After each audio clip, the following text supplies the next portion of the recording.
Halo teman-teman, ketemu lagi di Mas Aryo Channel, terus belajar terus tumbuh. Nah, kalau biasanya kita ngobrolin tentang seputar dagangan, warung, toko dan sebagainya ya. Nah, kali ini teman-teman kita mau spesial membahas tentang hutang. Nah, jadi bagi saya hutang itu bukan sebuah solusi keuangan, teman-teman. Sama sekali bukan solusi keuangan, tapi justru sebuah masalah keuangan yang baru. Kenapa masalah keuangan yang baru? Karena nanti dampaknya baru terasa beberapa waktu kemudian, setelah beberapa saat, mungkin beberapa bulan, beberapa tahun mungkin, atau bisa beberapa minggu. Intinya bukan pada saat kita berhutang, karena pada saat kita berhutang itu kita sedang terima duit, sedang pegang duit, itu semua masalah seakan selesai.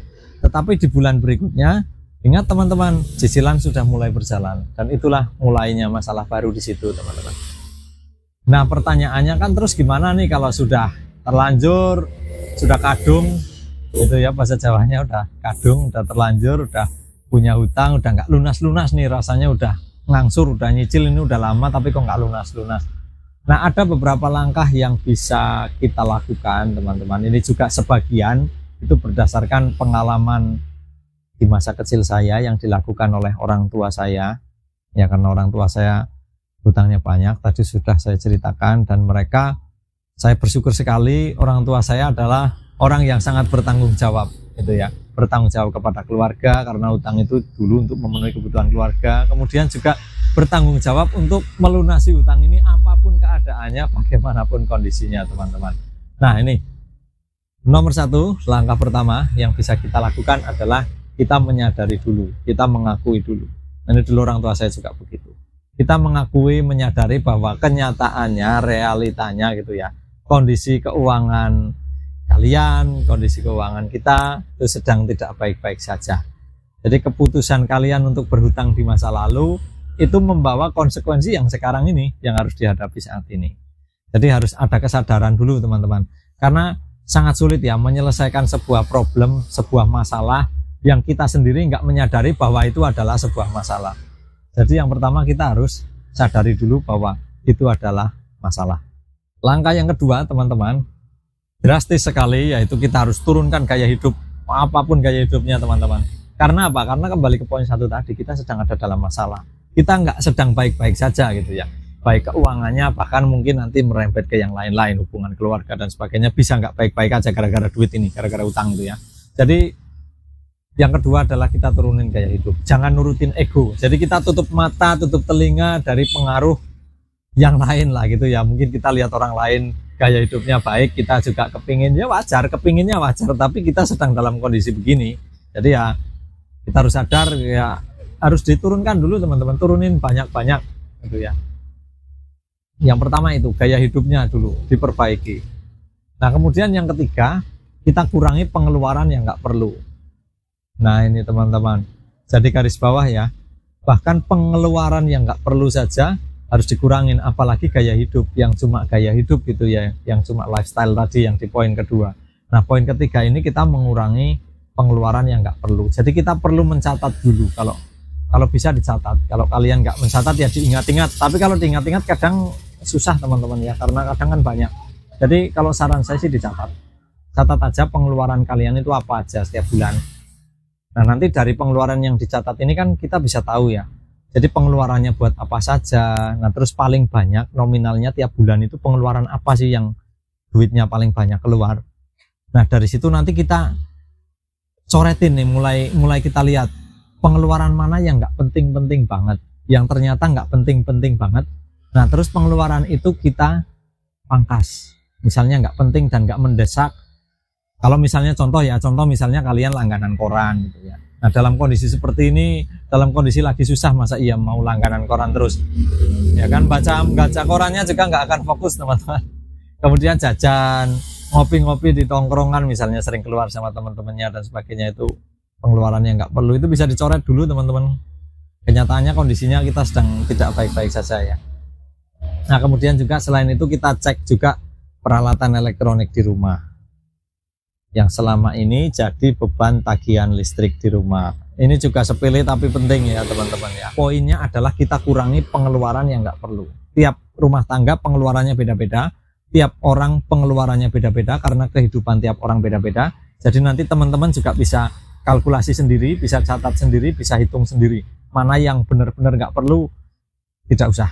Nah, kemudian poin yang keempat, nah ini salah satu yang jadi yang dilakukan dulu oleh orang tua saya ketika masih terjerat hutang dulu waktu saya kecil ya, di masa kecil, adalah mencari penghasilan tambahan, teman-teman. Ini membantu sekali, ini penting sekali. Jadi apapun pekerjaannya, apapun itu, selagi masih baik dan menghasilkan hasil yang baik, itu kalau bisa dikerjakan. Jadi kalau dulu kedua orang tua saya itu dua-duanya ya kerja semua, teman-teman, cari tambahan semua. Bahkan pekerjaan kasar sekalipun dulu dilakukan supaya dapat penghasilan. Dan hasilnya kan mirisnya adalah hasilnya untuk bayar utang, bukan untuk dinikmati. Sudah kerja keras setiap hari ya, pagi sampai sore, kadang sampai malam. Saya lihat sendiri, teman-teman, pagi sampai sore sampai malam, bahkan pekerja kasar, hasilnya itu tidak dinikmati untuk bayar utang ya, mau tidak mau. Itu salah satu bentuk tanggung jawab ya, teman-teman ya. Saya harap sih zaman sekarang nggak sampai seperti itu ya. Ini kan cerita zaman dulu saya waktu kecil gitu. Nah, jadi kalau teman-teman punya skill, punya keahlian yang bisa dipakai untuk cari tambahan pekerjaan apapun, dipakai aja, nggak usah gengsi, nggak usah malu gitu ya. Dulu itu saya sendiri juga melakukan itu, teman-teman. Ketika saya kan sudah berkeluarga ya, dan keluarga saya pernah menghadapi kondisi ekonomi yang buruk juga. Walaupun tidak sampai terjerat utang, saya memang paling berhati-hati soal utang. Jadi tidak sampai ke situ. Tapi kondisi ekonomi kami waktu itu, saya istri, itu sangat buruk. Saya juga melakukan apa saja, buka servis kompor gas, kemudian kerja masang bracket TV, saya jual bracketnya, kemudian sekaligus dipasang. Nah, dari bracketnya dapat laba, kemudian dari ongkos pasangnya juga ada sendiri. Saya kerjakan semuanya, apa yang bisa saya kerjakan, saya kerjakan. Yang penting ekonomi keluarga itu terselamatkan, seperti itu, teman-teman. Nah, kalau ya tadi cerita ya, kalau udah suami istri, sudah berkeluarga, tentu kebutuhannya kan makin banyak, beda dengan yang masih single.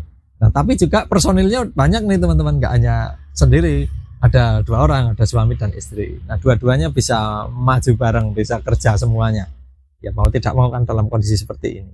Nah, itu poin keempat, teman-teman. Saran dari saya adalah mencari penghasilan tambahan, dan kalau sudah berkeluarga ya dua-duanya mau nggak mau maju semua, teman-teman, kerja semua.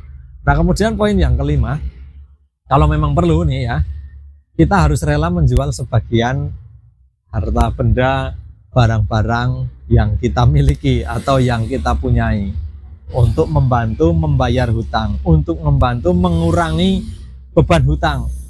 Memang miris banget, teman-teman, sampai jual-jual barang, malu yang jelas.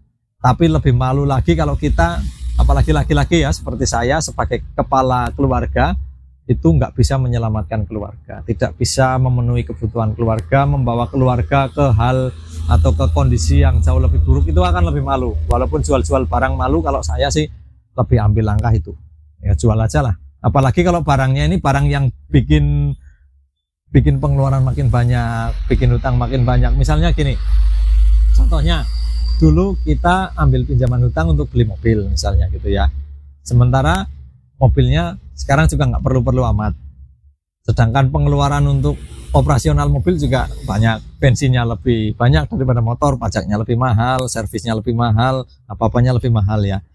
Nah, kalau dulu memang utangnya buat beli mobil, saya rasa lebih bagus mobilnya dijual, teman-teman, kemudian kita naik motor, kalau adanya di rumah motor ya naik motor lah. Kenapa ya? Karena selain untuk mengurangi pengeluaran yang nggak perlu tadi, kita juga bisa kan dulu yang bikin masalah ini gitu, jadi masalahnya kita buang aja gitu, teman-teman. Mobilnya kita jual, nah hasil penjualan mobilnya jangan dipakai untuk biaya hidup, teman-teman, tetapi dipakai untuk mengurangi hutang. Syukur-syukur bisa dibayar lunas hutangnya dari penjualan mobil ini. Tapi kalau nggak bisa lunas karena harga mobil kan menurun, sementara hutang itu kan berbunga gitu ya, kalau memang nggak cukup, minimal ini akan sangat mengurangi banyak dari hutang itu. Pasti akan berkurang banyak hutangnya, karena yang dijual mobil ya, bukan kerupuk. Mobil kan masih ada harga jualnya tetap, meskipun turun tetap masih harga wajar di harga jual mobil itu tetap masih puluhan juta ya, bahkan beberapa tipe mobil tertentu ya tentu ratusan juta ya. Itu masih sangat berpengaruh untuk mengurangi signifikan untuk utang kita. Nah, kemudian yang keenam teman-teman adalah ya semakin berat ini ya. Kalau tadi poin kelima sudah disarankan untuk jual barang-barang yang nggak perlu, udah malu. Yang keenam ini mungkin lebih butuh mental lebih besar teman-teman, yaitu minta bantuan. Ya, terutama ke keluarga pertama ya, atau ke orang-orang terdekat lah, bisa keluarga, bisa teman dekat atau sahabat yang percaya dengan kita, yang masih percaya dengan kita, terutama ya. Kalau saya sih sarannya keluarga. Minta bantuan itu nggak selalu minta uang. Lagi ya, minta bantuan nggak selalu minta uang, bisa minta bantuan pekerjaan. Nah ini terutama kalau ke teman ya, teman dekat. Siapa tahu teman juga punya beban, kita pinjam duit ke sana nanti nambahin beban dia, juga nambahin utang kita. Itu ya udah, ini lagi masalah punya utang, nanti punya utang lagi. Jadi kalau minta bantuan ke teman lebih baik minta bantuan pekerjaan. Ceritakan apa adanya, saya sedang dalam kondisi keuangan yang buruk, saya butuh pekerjaan. Atau kalau misal kalian sendiri udah bekerja, ya mintalah bantuan untuk pekerjaan, misalnya istri atau suaminya gitu ya, untuk pasangannya. Jadi saya ingin pasangan saya juga bekerja supaya bisa bantu ekonomi keluarga. Tolong bisa bantu nggak kasih kami pekerjaan. Itu yang pertama teman-teman. Nah yang kedua, kalau ke keluarga bolehlah minta bantuan untuk uang untuk membantu bayar hutang. Tapi ini bukan perjanjian hutang yang baru ya teman-teman ya, tapi benar-benar minta bantuan. Artinya minta bantuan itu ya nggak minta duit, artinya bukan minta dikasih ya. Kalau keluarga mau memberi ya kita bersyukur, tetapi kalau itu pun dipinjami tidak apa-apa, tapi dengan apa ya istilahnya lebih lunak gitu ya. Kita sampaikan apa adanya. Kita akan kembalikan duitnya kalau memang kita sudah benar-benar lepas dari kondisi keuangan yang sangat rumit ini. Karena kalau utang, apalagi hubungannya dengan lembaga keuangan, misalnya dengan bank, itu kalau nggak bayar dendanya berapa, bunganya berapa, terus berjalan, kan kondisinya rumit sekali teman-teman. Jadi ceritakan ke keluarga bahwa ini kondisinya sedang rumit. Jadi kalau saya diberi bantuan, saya pun nanti mengembalikannya setelah kondisi rumit ini selesai. Itu ya, itu poin yang keenam. Memang kita sudah butuh bantuan teman-teman. Nah kemudian poin yang ketujuh, ini adalah yang terakhir teman-teman, yang bisa kita lakukan adalah setelah semuanya kita lalui itu tadi, tahap-tahap itu tadi, kita tinggal mengelola kembali atau menata ulang pengelolaan keuangan di keluarga kita. Jadi pemasukan dan pengeluarannya ditata ulang, jangan sampai terjadi kondisi seperti semula. Karena kalau enggak nanti kita ngulangin proses awal lagi, nanti kita terjebak lagi dalam kondisi ekonomi yang buruk, akhirnya kita berpikir untuk ambil utang lagi. Jadi kalau semuanya ini sudah dilakukan, kita tinggal mulai menata keuangan keluarga kembali teman-teman. Kalau mungkin gitu ya, kita bisa bikin catatan anggaran. Saya sendiri melakukan itu di keluarga teman-teman. Istri saya buat catatan untuk operasional rumah tangga, belanja bulanan. Saya sendiri juga bikin catatan untuk usaha. Jadi ada 2 catatan dan kami nggak pusing gitu ya, karena masing-masing punya tanggung jawabnya sendiri. Istri saya juga kebetulan orang yang cukup apa ya, telaten gitu ya, membuat catatan. Meskipun bukan kayak di kantor ya, ngapain ribet-ribet, kita bikin yang sederhana saja. Yang penting untuk menjaga jangan sampai lebih besar pasak daripada tiang gitu ya. Nah ketika sudah seperti itu kan kelihatan, kalau ada catatannya kan kelihatan teman-teman. Jadi pemasukan berapa, pengeluaran berapa kelihatan. Kalau nggak ada catatannya, itu kita rasanya masih pegang duit ya, masih ada aja duit itu, dipakai aja. Nanti ketika ada kewajiban lain datang, duitnya udah habis. Nah ini yang biasanya sering memancing kita untuk akhirnya ya udah deh pinjam dulu, akhirnya seperti itu. Nah ketika kita udah punya catatan teman-teman, yang harus kita lakukan adalah kita harus selalu sisihkan uang untuk bayar hutang. Nah yang pertama ini justru kalau bisa malah disisihkan untuk bayar hutang dulu.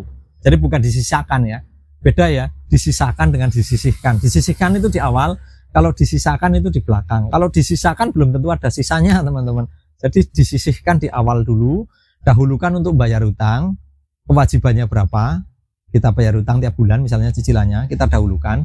Nah sisanya baru kita kelola untuk biaya hidup. Nah gimana kalau biaya hidupnya ini kecil? Ya kita prihatin teman-teman. Itu tadi yang saya ceritakan dari pengalaman orang tua saya. Kami semua sekeluarga hidup prihatin padahal kerjanya kerja keras. Ya itu sebagai bentuk tanggung jawab ya. Kita sudah ambil keputusan sendiri di masa lalu, sudah memutuskan untuk utang. Dulu waktu utang pede banget kan? Udah nggak apa-apa, gampang ini itu dan sebagainya. Nah konsekuensinya sekarang, kenyataannya nggak gampang. Kenyataannya kita harus menghadapi hidup yang berat. Ya tinggal dihadapi teman-teman. Ya saya nggak hanya menyampaikan seperti ini asal bicara ya, saya sendiri mengalami dari kecil seperti itu. Kemarin pun ketika saya berumah tangga sempat mengalami kondisi keuangan yang sangat berat. Dan saya pun ya mau tidak mau hidup dengan sangat prihatin teman-teman, mau tidak mau seperti itu. Karena tidak mau menambah masalah, dan nyatanya kondisi itu bisa kami hadapi teman-teman. Ya karena itu, karena kami nggak terpancing untuk mengambil hutang. Nah setelah tadi itu kita sisihkan untuk tanggung jawab kita membayar hutang, sisanya baru kita gunakan untuk memenuhi kebutuhan hidup. Nah kebutuhan hidup yang kayak apa pertanyaannya? Kebutuhan hidup yang prioritas, yang penting banget, yang pokok banget. Misalnya makan ini nggak harus mewah, nggak harus enak. Kalau orang lagi punya hutang memang makannya rasanya nggak enak, makan apa aja. Jadi pokoknya penuhi kebutuhannya dulu lah gitu ya. Kemudian misalnya punya anaknya sekolah, bayar sekolahnya, kebutuhan sekolahnya kayak seragam, buku dan sebagainya. Itu yang gitu-gitu dulu teman-teman. Nah kalau yang pokok pun masih kurang gimana? Nah kita lihat poin ke-6 tadi, kita minta bantuan keluarga. Saya yakin kalau kita punya keluarga, saya sangat yakin keluarga masih mau bantu kalau kita sudah berusaha. Asal kita nggak diam aja. Toh keluarga udah tahu kan, kita suami istri udah kerja semua, udah kerja keras semua, sudah bertanggung jawab bayar hutang juga. Kita tanggung jawab juga untuk memenuhi kebutuhan keluarga dan masih kurang. Nah di situ kita minta bantuan keluarga lain, kakak, adik atau orang tua. Kita lihat kita menghidupi anak-anak begitu susah, nggak mungkin mereka diam saja. Nah kesimpulannya teman-teman, meskipun ekonomi keluarga ini sesuatu yang terlihat simpel, tetapi setidaknya kita tetap harus mengelola dengan baik ya, dengan teliti, tidak boleh besar pasak daripada tiang, dan jangan sampai tergiur kembali untuk mengambil pinjaman hutang, apalagi untuk hal-hal yang sangat-sangat tidak perlu. Nah saya berharap teman-teman nggak perlu mengalami hal-hal yang buruk seputar hutang dan bisa segera menyelesaikan hutangnya. Oh ya, ingat teman-teman ya, hutang itu hanya selesai kalau kita membayar, bukan kalau kita menghindar. Demikian teman-teman, salam sukses dan sehat selalu.